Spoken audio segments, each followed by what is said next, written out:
Hello folks, I have been busy transcribing this food test data received from CFIA. I just finished a little over 500, I think 511, covering X number of pages.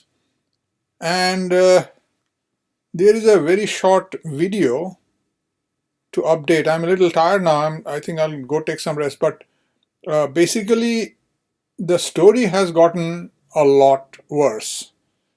Altogether, there are 511 samples that has been transcribed so far out of 7,800 or so, and food that has been identified as originating from Canada is showing an average of 261 plus parts per billion glyphosate per sample out of 112 samples. USA has more than that samples, 148, which is a puzzle. I think there is something wrong in the description of the foods. And that average is 79.94 or about 80. And the largest amount of food classified as unknown. I mean, the 168 samples are unknown, and this is madness. So I suspect that a large part of this unknown foods is actually Canadian, and they just picked it up from the store, which didn't have any description, and then they went and tested it. They don't know where it came from, something like that. But if most of them, they may be one or two unknown foods that was imported or something. So if we lump Canada and unknown together, the average is still 141, which is still twice that of the American food and way above everybody else's. So this story is only getting worse.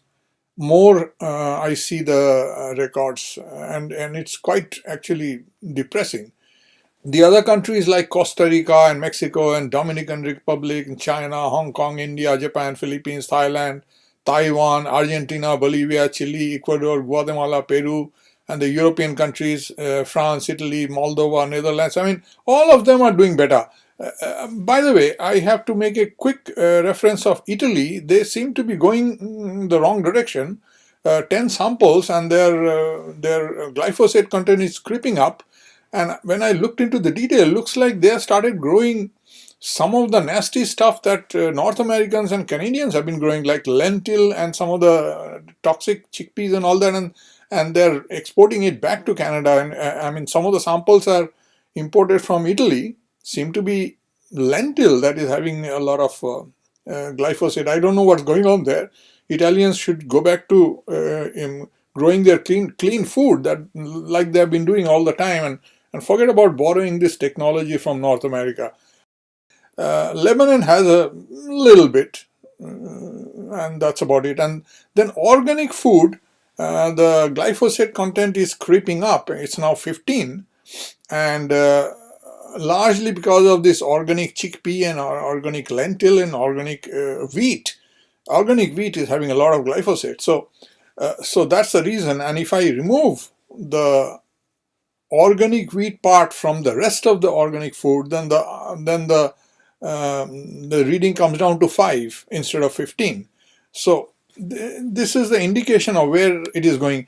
And then wheat average, which most of it is organic wheat, only 25 samples, and organic wheat and some other things like buckwheat, flour, and this one. Regular wheat is not yet, I've not found regular wheat sample tested yet. I don't know why not.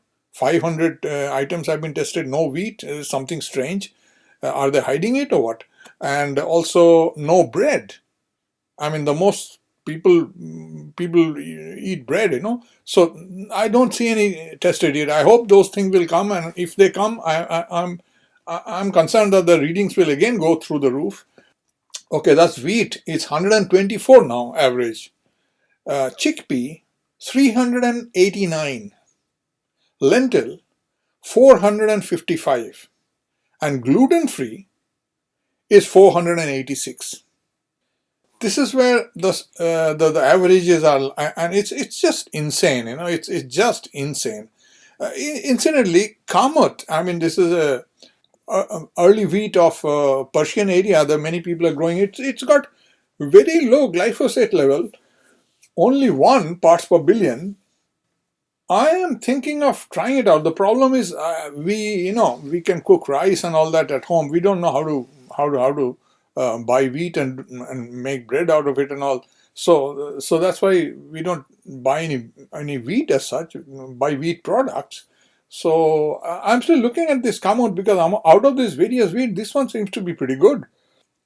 So that's the story. Green pea is already gone up to 84. I should make it actually red instead of white because it's pretty nasty. So going back to the main reading of all the foods that so far has been transcribed, you can click on that image on my blog and you can download this file, or you can look at it up online. It'll be changing time to time.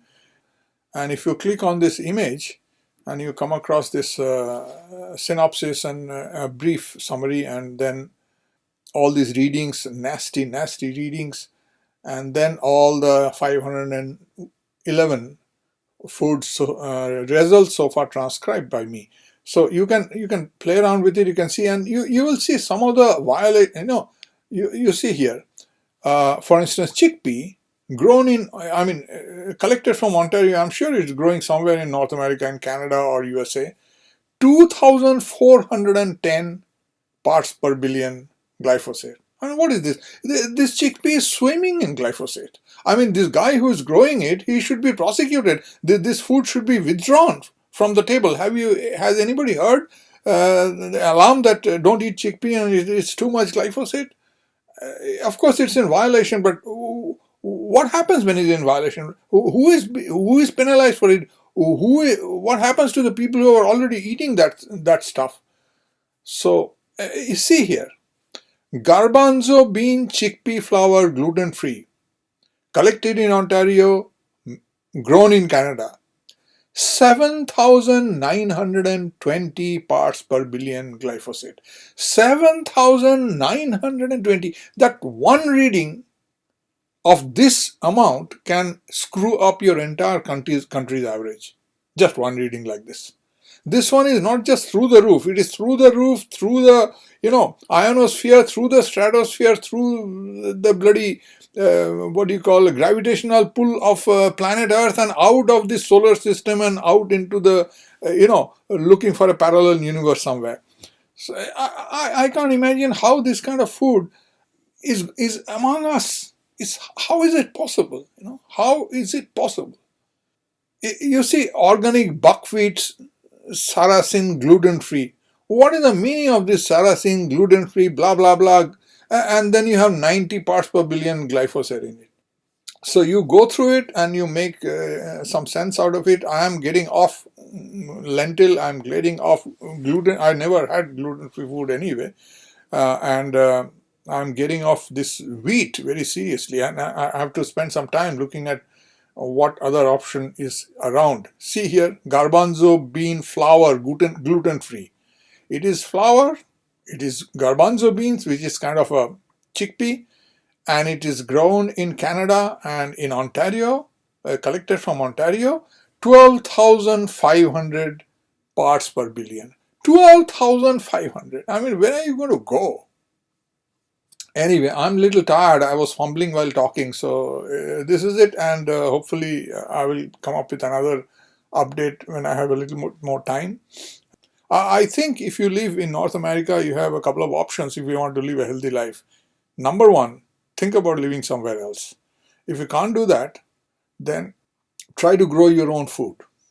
If you can't do that either, try to eat organic as if your life depended on it. In fact, the life of your children and grandchildren may very well depend on it. It's slow poisoning. I mean, it's not, they're not going to drop dead tomorrow. But for sure, they're going to have a long period of all kinds of ill health. And again, not all people are same. Some people have robust constitution and they can survive longer without showing any symptoms. And some people have weaker constitution, they fall ill earlier. And this is and the more and more children are being exposed to this, children who haven't even developed their immunity properly, and it's a horrible story. Anyway, so good night for now, and I'll talk to you guys another day. Bye.